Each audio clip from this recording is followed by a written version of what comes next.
오늘은 특별한 날이죠. 12월 세 번째 주일이고 대림절 네 번째 주일이고 또 앞서 말씀드린 것처럼 우리 교회 창립 60주년 기념 주일입니다. 지금까지도 함께 하셨던 하나님, 앞으로도 우리와 함께 하실 그 하나님을 우리가 찬양하며 예배할 수 있기를 소망합니다. 오늘은 신약성경 마태복음 1장 1절에서 6절 상반절 말씀과 17절 말씀 본문으로 흐르는 강물처럼 이런 제목의 말씀 전하겠습니다. 주원이라는 배우가 있어요. 키도 아주 크고 또 잘생긴 배우입니다.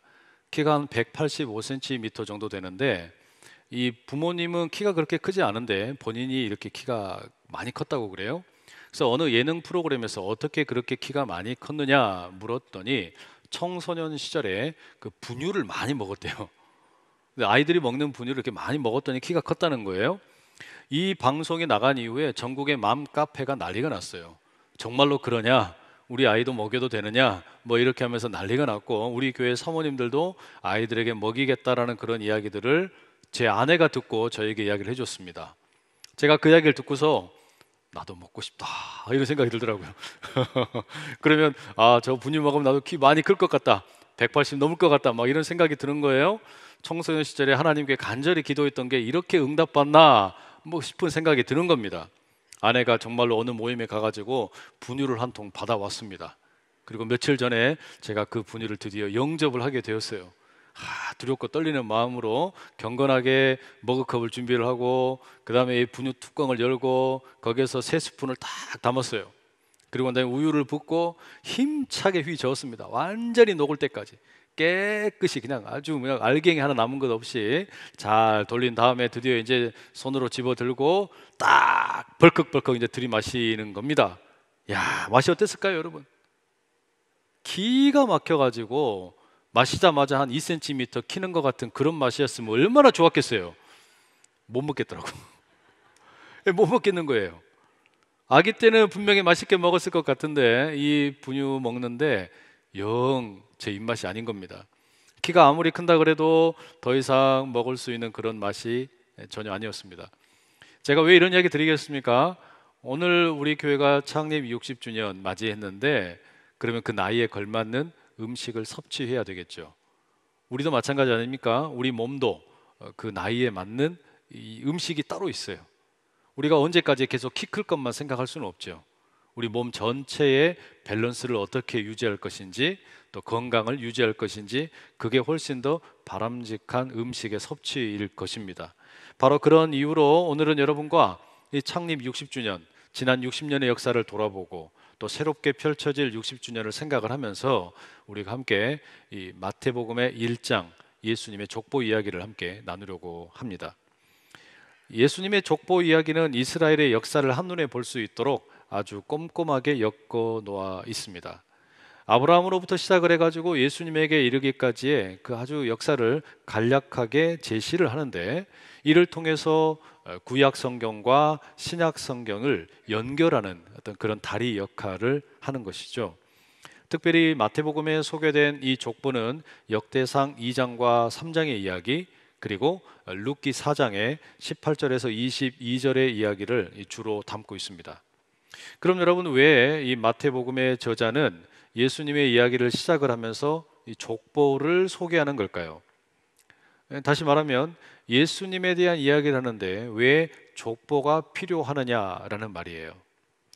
사실 여러분, 이것은 다른 모든 복음서에도 동일하게 적용이 되는 질문인데, 예수님은 한 분이지만 그 예수님에 대한 책은 우리에게 네 가지가 내려오고 있습니다.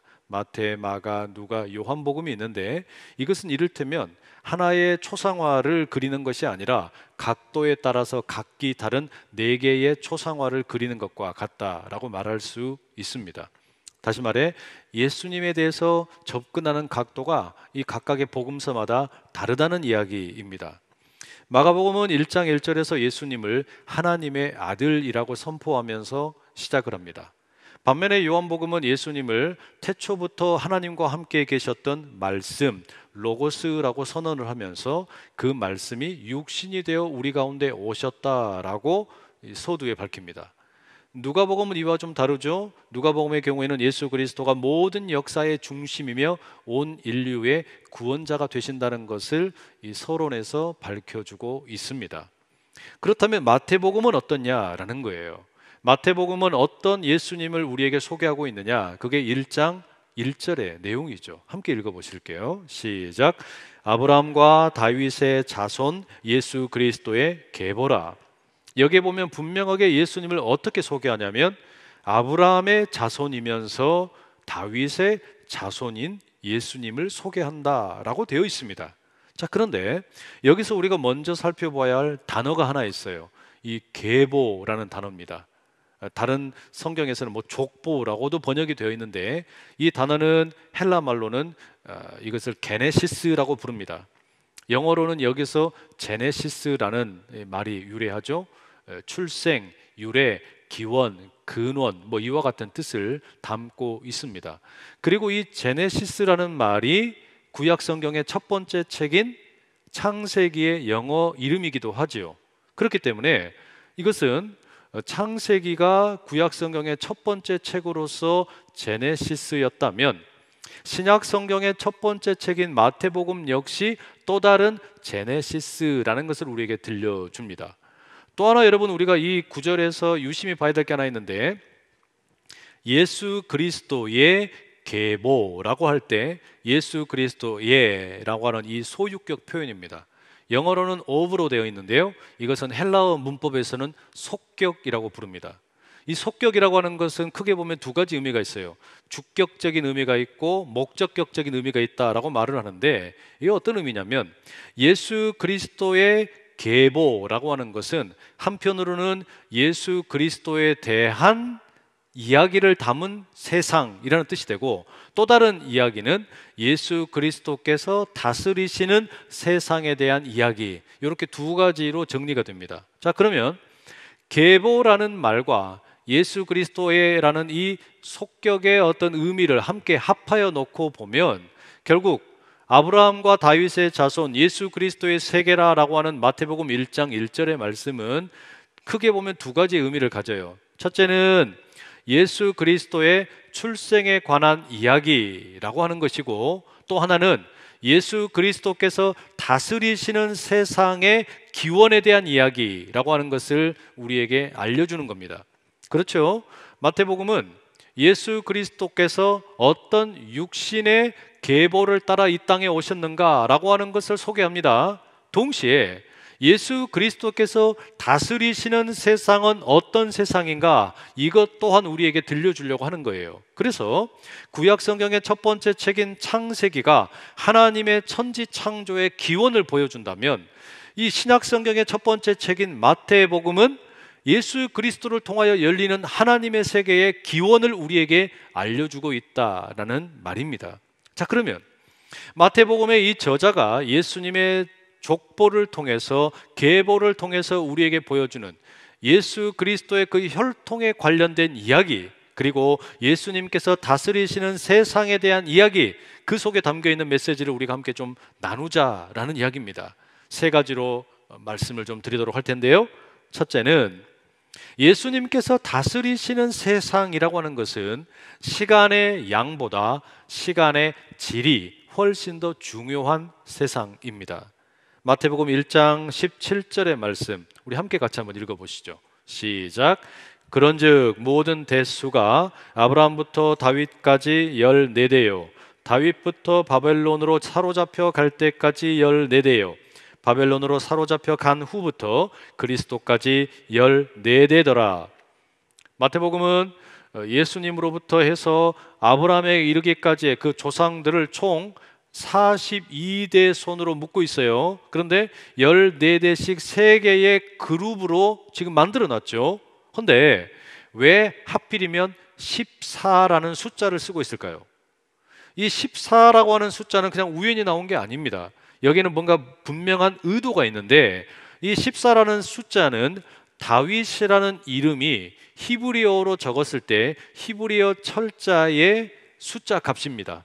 이걸 그냥 편의상 히브리어가 아니라 영어로 표현하자면 다윗이 영어로 데이비드잖아요. 그럼 이 데이빗을 그냥 D-A-V-I-D 이렇게 우리가 적는데 히브리어로 쓸 때는 D와 V와 D 이렇게 세 개의 우리가 철자만 적습니다. 그리고 이 각자의 이 철자에는 숫자 값이 있어요. D는 4, V는 6, D는 4. 그러니까 4와 6과 4를 더하면 14가 됩니다. 이게 다윗의 이름의 숫자 값이에요. 그러면 여러분, 왜 14를 사용했겠어요? 마태복음은 이 14라는 숫자를 통해 예수님께서 지금 다윗의 그저 한 명의 후손이 아니라 모두가 오랫동안 고대하던 메시아라고 하는 것을 보여주기 위해서 이와 같은 14라는 숫자를 명백하게 사용하고 있는 겁니다. 그런데 바로 이와 같은 14의 숫자를 사용하는 가운데 8절에 보면 특이점이 있습니다. 제가 읽어드릴게요. 아사는 여호사밧을 낳고 여호사밧은 요람을 낳고 요람은 우시야를 낳고 이렇게 기록이 되어 있죠. 여기서 요람과 우시야 사이에는 본래는요 3명의 왕이 더 있었어요. 근데 이 3명의 이름을 빼버린 겁니다. 이게 역대상 3장 11절에서 12절의 말씀을 한번 같이 들어보십시오. 그의 아들은 요람이요 그의 아들은 아하시야요 그의 아들은 요아스요 그의 아들은 아마샤요 그의 아들은 아사랴요 그의 아들은 요담이요. 여러분, 이 구절을 방금 말씀드렸던 이 마태복음 1장의 족보와 비교를 해놓고 보면 요람과 우시야, 그러니까 이 우시야의 또 다른 이름이 아사랴인데, 이 요람과 우시야 사이에 지금 역대상 3장에는 아하시야, 요아스, 아마샤 이렇게 3명의 왕이 더 있었다는 이야기입니다. 근데 이름을 다 빼버렸어요. 왜? 14대로 맞추기 위해서 그렇게 한 겁니다. 14대로 맞추기 위해서 의도적으로 3명의 이름을 그냥 생략을 해버린 거예요. 마태복음의 저자가 이 3명의 임금의 이름을 몰라서가 아닙니다. 다윗으로부터 시작을 해서 여고냐까지 이어지는 기간을 14개의 대로 맞추기 위해서 빼버렸다는 이야기예요. 자, 여러분, 여기서 우리가 알 수 있는 게 뭡니까? 마태복음의 이 저자가 족보를 통해서 보여주는 역사는 객관적으로 모든 것을 다 보여주는 것에 관심이 있는 게 아니에요. 모든 역사의 내용을 다 일일이 다 담아내는 것에 관심이 있는 게 아니라 우리가 중요하다고 생각하는 내용만 선별해서 담아놓고 있다는 이야기입니다. 무언가 의도가 있어서 그렇게 한 거예요. 여러분, 여기서 우리가 그러니까 주는 교훈이 뭐냐면, 역사라고 하는 것은, 시간이라고 하는 것은, 특별히 예수님께서 다스리시는 이 세상에서는 시간의 양보다 더 중요한 게 뭐냐면 시간의 질이라는 말이에요. 시간이 얼마나 오래됐느냐라고 하는 것보다 더 중요한 게 뭐냐면 그 시간의 질, 의미라는 이야기입니다. 정말로 그렇죠. 지금 여러분, 우리가 안산제일교회 60년의 역사, 1962년 12월 20일부터 시작된 이 교회의 역사를 한 권의 백서로 지금 정리를 하고 있습니다. 그러면 여러분, 이 백서에다가 60년의 내용을 다 담겠어요? 그게 아니죠. 어떻게 그 모든 내용을 객관적으로 다 담을 수 있겠습니까? 그렇게 할 수가 없어요. 사진도 싣고 여러 자료들도 담게 되는데, 이것은 자료를 선별하게 되고 중요하다고 생각되는 것들을 담기 마련입니다. 마찬가지예요. 60년의 이 시간이라고 하는 그 기간이 중요한 게 아니에요. 그 양이 중요한 게 아닙니다. 정말 중요한 건 뭐냐면 60년의 그 시간 가운데 어떤 의미가 있었냐, 어떤 질적으로 우리 가운데 교훈이 되는 내용이 있었느냐, 이게 더 중요하다는 이야기예요. 다시 말하면 지난 60년의 시간 동안 안산제일교회는 교회로서 합당한 일들을 감당해 왔느냐, 이게 중요하다는 이야기죠. 지난 60년 동안 과연 우리는 마땅히 해야 할 일을 했는지, 복음을 전하기 위해서 어떤 노력을 했는지, 이 시대의 아픔을 끌어안고 이 지역 사회를 끌어안고 어떤 일을 우리가 해왔는지, 그리고 우리 각자는 예수 그리스도의 제자로서 어떤 몸부림을 하며 살아왔는지, 바로 그 의미가 시간의 질을 결정하는 것이라는 이야기입니다. 여러분 개인의 경우에도 마찬가지일 겁니다. 여러분이 지금 얼마나 인생을 사셨는가, 그 길이가 중요한 게 아니에요. 시간의 양이 중요한 게 아니에요. 정말 중요한 건 뭐냐면 과연 내 인생에 얼마나 의미 있는 순간들이 있었느냐, 이게 훨씬 중요하다는 이야기입니다. 내 인생에 얼마나 의미 있는 순간들이 있었고 질적으로 값어치 있는 그런 인생을 살았느냐, 여러분 이게 훨씬 더 중요합니다. 시간의 양이 아니라 시간의 질이 중요해요. 내가 죽은 후에 과연 사람들은 나를 어떻게 기억할까? 그걸 여러분 우리가 절대로 잊어버리면 안 된다는 이야기입니다. 그게 제일 중요하다는 이야기죠. 결국 우리가 뭘 기억해야 됩니까? 나는 사후에 어떻게 기록될 것인가? 우리 안산 제1교회는 앞으로 역사 가운데 어떻게 기억될 것인가? 바로 그렇기 때문에 예수님께서 다스리시는 이 세계라고 하는 것은 시간의 양이 아니라 시간의 질이 중요하다는 것, 이 사실을 꼭 기억하시기를 축복합니다. 두 번째, 예수님의 족보를 통해 우리가 배울 수 있는 또 다른 교훈이 있습니다. 인간의 실수와 죄악보다 하나님의 은혜가 훨씬 크다라는 사실이에요. 예수님께서 다스리시는 세상이 그렇다는 겁니다. 예수님이 다스리시는 세상은 인간의 죄악이나 허물이나 실수보다 하나님의 은혜가 훨씬 큰 것을 우리에게 알려줍니다. 이게 무슨 이야기냐? 이 족보에는 좋은 이야기만 담아 있는 게 아니에요. 여기에는 참 부끄러운 이야기, 감추고 싶은 이야기, 지워버리고 싶은 이야기들도 참 많이 있습니다. 특별히 이 족보에 보면 4명의 여성들이 등장을 하죠. 다말과 라합, 룻, 그리고 밧세바입니다. 이 여성들이 족보에 포함되어 있다라고 하는 것도 놀랍지만 더 놀라운 건 이 여인들의 면면이에요. 아브라함이나 이삭이나 야곱의 아내, 그러니까 사라나 리브가나 라헬이 여기에 들어있는 게 아닙니다. 이 여인들의 면면을 보십시오. 3절에 보면 유다가 다말에게서 베레스와 세라를 낳았다라고 기록하고 있습니다. 그러면 유다와 이 다말은 어떤 관계입니까? 부부 사이가 아니에요. 놀랍게도 이들은 시아버지와 며느리 사이입니다. 이런 남사스러운 일이 어디 있습니까? 이 말도 되지 않는 일이에요. 그런데 어떻게 시아버지가 며느리를 통해서 자녀를 낳느냐 말이에요. 며느리인 다말이 매춘 행위를 통해서 시아버지와 관계를 맺고 쌍둥이를 낳습니다. 우리 입에 담기도 부끄러운 일 아닙니까? 그런데 이 부끄러운 일을 감히 위대하신 메시아로 이 땅에 오신 예수님의 족보에다가 지금 담고 있다는 이야기예요. 놀랍지 않습니까, 여러분? 5절에 소개되는 라합은 어떻습니까? 라합은 가나안 땅의 여리고성의 기생입니다. 그러니까 이스라엘 사람이 아니에요. 이방 여인입니다. 이방 여인으로 기생 출신인 그 여인이 정탐하러 왔던 이스라엘 사람들을 숨겨주고 그리고 자기 목숨을 부지하게 됩니다. 그런데 메시아로 이 땅에 오신 그 예수님의 이야기 가운데, 족보 가운데 어떻게 이와 같은 이방의 기생의 이름이 언급될 수 있냔 말이에요. 놀랍잖아요. 5절에 이어서 소개되는 룻은 어떻습니까? 이 룻이라는 여인 역시 이방 여인입니다. 모압 출신의 여인이죠. 이 여인은 엘리멜렉과 나옴이라는 두 집안에 시집을 가게 됩니다. 그 가정에 시집을 가게 되는데 하필이면 그 집이 이 베들레헴에서 살다가 모압 땅에 말하자면 이민을 갔는데 남자들이 다 죽어버려요. 결국에 이제 빈털터리가 된 시어머니 나오미가 고향인 베들레헴으로 돌아갈 때 며느리 룻이 동행을 합니다. 그리고 그 땅에서 보아스라는 남자를 만나서 재혼을 하게 되죠. 그런데 어떻게 이런 여인이 메시아로 오신 예수님의 족보에 실리냐는 말이에요. 재혼한 가정의 이야기입니다. 놀랍지 않습니까? 이렇게 놀라운 이야기를 들으면서도 하나도 놀라지 않는 여러분이 정말 놀랍습니다.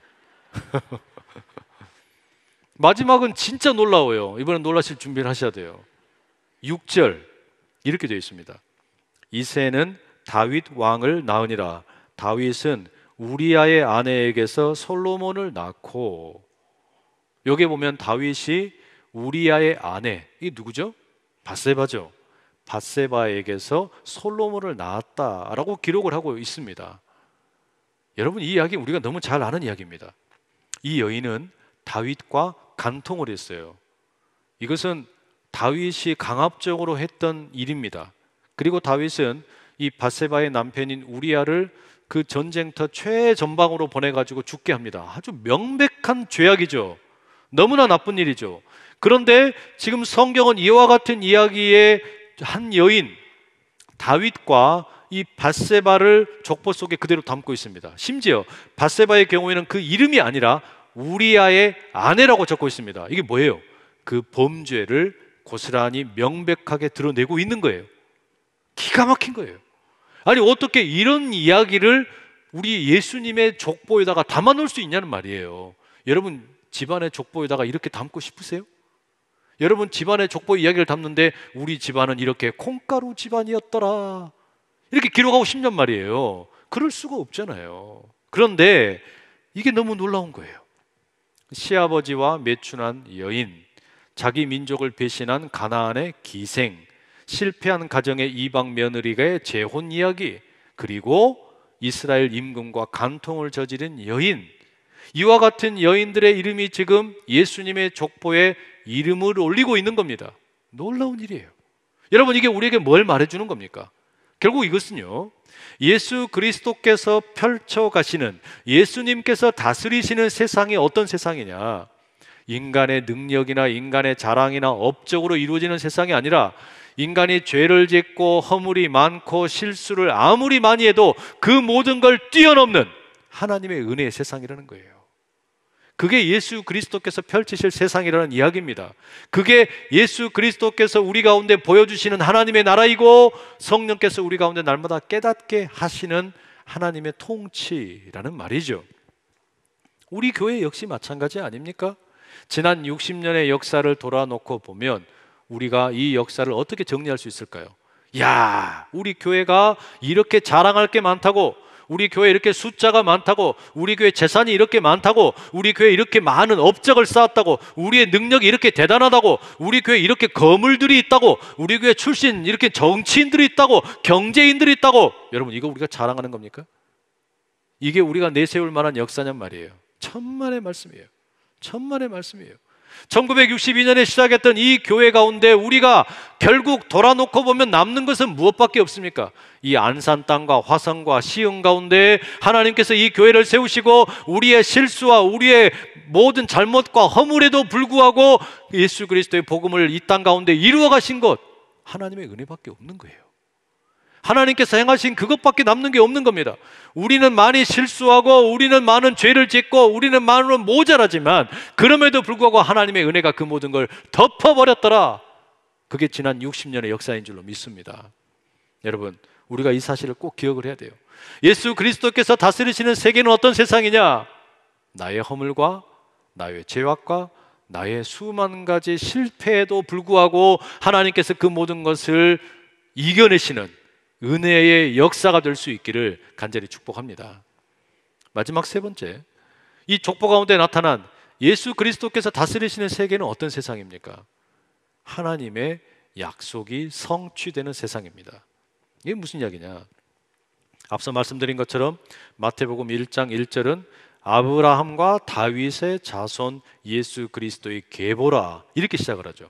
그래서 예수님을 가리켜 하나님의 아들이라고도 말하지 않습니다. 무슨 로고스 말씀이라고도 이야기하지 않아요. 온 세상의 구원자라고도 이야기하지 않습니다. 예수님을 오히려 아브라함의 자손이요 다윗의 자손이다 이렇게 이야기를 합니다.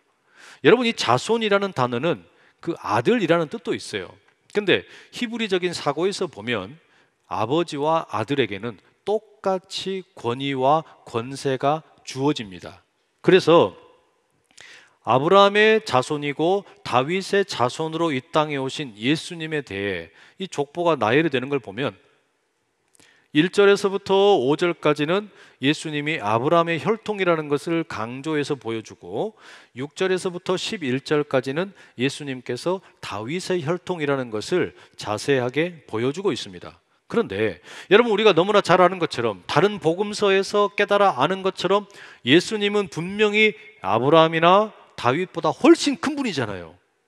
그런데 어떻게 예수님이 아브라함의 자손이 될 수 있고 다윗의 자손이 될 수 있습니까? 왜 마태복음은 이렇게 적고 있냐라는 거예요. 그 이유는 아브라함의 자손이고 다윗의 자손이 되시는 예수님이라는 그 문구 속에는 하나님께서 아브라함과 맺으셨던 언약, 하나님께서 다윗과 맺으셨던 약속, 이것을 예수님을 통해서 다 이루어 주셨다.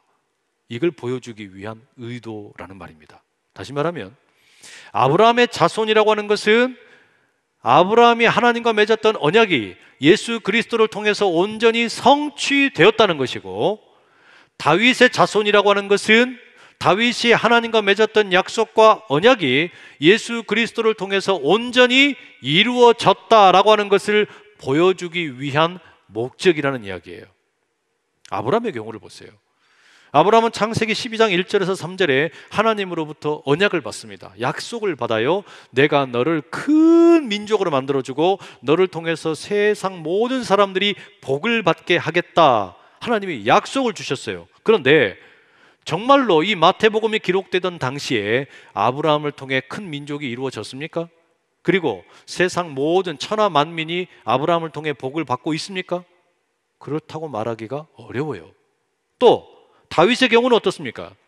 사무엘하 7장에 보면 다윗은 하나님의 성전을 짓고 싶은 마음이 아주 가득했습니다. 그런 다윗의 마음을 하나님께서 아셨고 다윗에게 이렇게 말씀하시죠. 다윗아, 내가 너의 마음을 잘 안다. 너가 나의 집을 짓고자 하는 그 열망을 내가 너무나 잘 안다.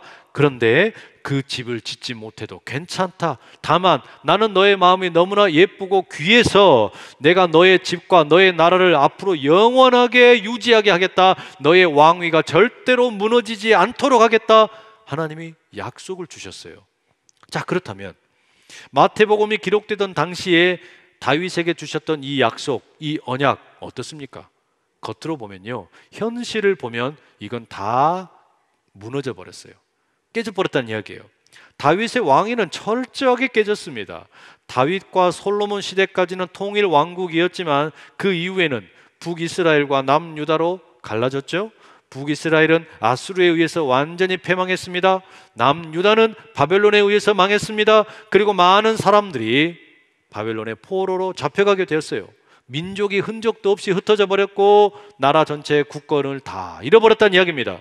그러니 마태복음이 기록되던 역사의 현실만 놓고 보면 하나님께서 아브라함에게 주셨던 언약도 다 사라져 버렸고 다윗에게 주셨던 약속도 다 무너져 버린 겁니다. 깨져버렸어요. 그런데 예수님께서 아브라함의 후손으로 오셨고 다윗의 후손으로 오셨다. 여러분, 이게 뭘 말하는 거겠어요? 우리 눈에 보기에는 그 약속과 언약이 다 실패한 것처럼 보이고 흔적도 없이 다 깨진 것처럼 보이지만 사실은 그렇지 않다는 겁니다. 그게 무슨 이야기입니까? 아브라함의 후손이신 예수님을 통해서 이제는 또 다른 이스라엘이 만들어지는 겁니다. 육체를 따라 세워지는 이스라엘이 아니라 영적인 이스라엘이 세워지는 겁니다. 그래서 큰 민족을 이루게 됩니다. 그리고 이 이스라엘을 통하여, 교회를 통하여 천하 만민이 복을 받게 될 것이다. 결국 아브라함의 후손으로 오신 예수님을 통해 하나님의 약속은 성취가 되는 겁니다. 그리고 다윗의 자손으로 우리 주님이 오셨다. 그리고 그 다윗의 왕위가 이어진다. 이 약속 역시 마찬가지입니다. 어떻게 되는 겁니까? 다윗의 왕가의 혈통이 이제는 눈에 보이는 이스라엘 민족이 아니라 영적인 이스라엘 교회를 통하여 다윗의 그 왕가가, 다윗의 그 왕위가 메시아이신 예수님을 통하여 천하 만민을 다스리는 왕으로서 등극을 하시는 거예요. 바로 그것이 지금 이루어졌고 성취되었다고 마태복음은 선포하고 있는 것입니다. 여러분, 하나님의 약속은 늘 이런 식이에요. 때때로 우리가 보기에 하나님의 약속은 실패한 것처럼 보이고 하나님의 언약은 폐기되어야만 할 것처럼 보입니다. 전혀 현실에 맞지 않아 보인다는 이야기예요. 마태복음 5장에 예수님께서 산상수훈 가운데 팔복을 이야기하세요. 심령이 가난한 자가 복이 있다. 애통하는 자가 복이 있다. 온유한 자가 복이 있다. 말도 되지 않는 것처럼 보인단 말이에요. 그 약속의 말씀이 하나도 이루어지지 않는 것처럼 보이는 거예요. 그러나 그 약속은 반드시 이루어지는 줄로 믿습니다. 여러분, 이걸 믿으셔야 돼요. 우리 교회 60년의 역사 역시 마찬가지입니다. 하나님께서 한번 주신 약속은 절대로 무너지지 않습니다. 하나님께서 주신 언약은 결코 깨뜨려지지 않습니다. 하나님께서 이 전을 통하여, 이 성전을 통하여, 이 교회를 통하여 여러분에게 약속하신 것, 그게 무엇이 되었든 반드시 하나님은 그 약속을 이루시는 분이라는 것을 믿으실 수 있기를 축복합니다. 2022년 한 해 동안 우리 안산제일교회 성도들 가운데 55분이 하나님의 부름을 받으셨습니다.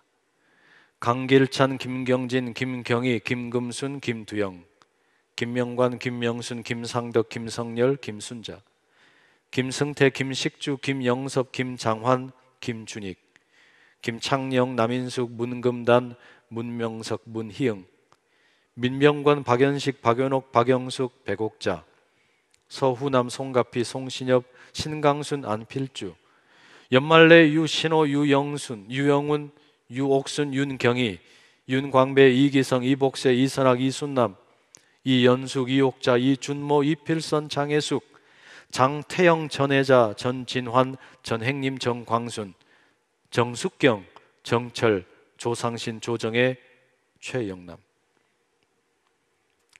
익숙한 이름들도 계실 것이고 잘 모르는 이름들도 계실 수도 있어요. 올 한 해 동안 우리 곁을 떠나서 먼저 하나님께로 가신 분들입니다. 지난 60년의 시간 동안 얼마나 많은 분들이 우리 곁을 먼저 떠나셨습니까? 그리고 주님 품으로 먼저 이사 가셨습니까? 그런데 여러분, 우리는 이 장례의식을 치를 때마다 항상 똑같이 고백하는 게 있었어요. 이건 영원한 이별이 아니다. 이건 영원한 작별이 아니다. 우리는 여기에서 지금 영원한 이별과 영원한 작별을 그래서 슬퍼하면서 울고 있는 것이 아니라 다시 만날 부활의 약속을 가지고서 우리는 잠시 헤어질 뿐이다. 이게 여러분 우리의 부활의 소망이에요. 마라나타 아멘 주 예수여 어서 오시옵소서. 우리 주님이 다시 오실 때 우리가 굳건하게 믿는 바는 얼굴과 얼굴을 대하여 다시 만나게 될 것이다. 우리는 그 부활의 약속으로 슬픔 가운데 있는 이들을 서로 위로하고 권면하고 그리고 다짐을 합니다. 우리에게는 부활의 약속이 있는 거예요. 하나님께서 주신 약속입니다. 이 교회가 이 땅 가운데 지속되는 한 우리 주님 다시 오실 때까지 우리는 바로 그 믿음 가지고 그 약속 붙들고 함께 살아갈 거란 이야기예요. 그리고 우리 각자에게 주어진 이 연한을 따라 살 때까지 우리 모두는 흐르는 강물처럼 각자의 몫을 감당하게 될 겁니다. 강물이 흘러가는 거 보셨습니까? 강물은 그 자체가 그대로 그 속에서 계속 흘러갑니다. 어떨 때는 평평한 아주 그냥 평탄한 그런 어떤 강물의 흐름도 있고, 때로 어떨 때는 급류를 만나서 계곡길을 굽이굽이 치는 그런 강물의 흐름도 있습니다. 때로는 땅이 다 메말라가지고 강물이 흐르고 있는지 알 수도 없을 만큼 아주 조그만하게 흘러가는 그런 경우도 있어요. 어떤 경우가 되었든지 간에 여러분, 우리 모두는 흐르는 강물이 되어 지나가고 있는 겁니다. 누군가는 저 상류에서 시작을 해서 흘러오고 있고, 누군가는 중류에서부터 시작을 했고, 누군가는 더 밑에서부터 시작을 했을지도 몰라요. 그러나 중요한 건 뭐냐? 우리 모두는 이 흐르는 강물에 한 배를 타고 있다라는 사실입니다. 그리고 우리 주님께서 약속하신 자리에 도달할 때까지 우리는 그 강물의 일원이 되어서 함께 흐르고 흘러가게 됩니다. 흐르는 강물로 부름받은 안산제일의 성도 모든 분들, 그 흐름 가운데 꼭 기억하십시오. 우리의 시간은 양이 아니라 질적으로 의미 있는 시간이 되어야 한다는 것, 그리고 나의 실수와 죄악과 허물에도 불구하고 하나님의 은혜가 훨씬 크다라는 것, 그리고 하나님의 약속은 반드시 이루어진다라는 것, 우리가 이 사실을 꼭 기억을 하고 흐르는 강물 되어 또 다른 60년을 힘차게 달려갈 수 있기를 간절히 축복합니다. 기도하겠습니다. 사랑하는 하나님 아버지, 1962년 12월 20일 그 어려운 시절에 안산제일교회를 이 땅에 세우시고 여기까지 인도하여 주신 것 감사드립니다. 주님께서 함께 하신 우리의 역사를 돌아보며 다시금 기억을 합니다. 시간의 양보다 시간의 질이 중요함을 기억하게 하여 주시옵소서. 우리의 죄악과 실수와 허물보다 하나님께서 우리에게 베풀어 주신 은혜가 훨씬 크다는 것을 기억하게 하옵소서. 그리고 하나님의 약속은 반드시 이루어진다는 사실을 기억하고 우리 모두가 흐르는 강물처럼 주어진 자리에서 힘차게 흘러가게 도와 주시옵소서. 여기까지 안산제일교회를 인도하신 예수 그리스도의 이름으로 기도드립니다. 아멘.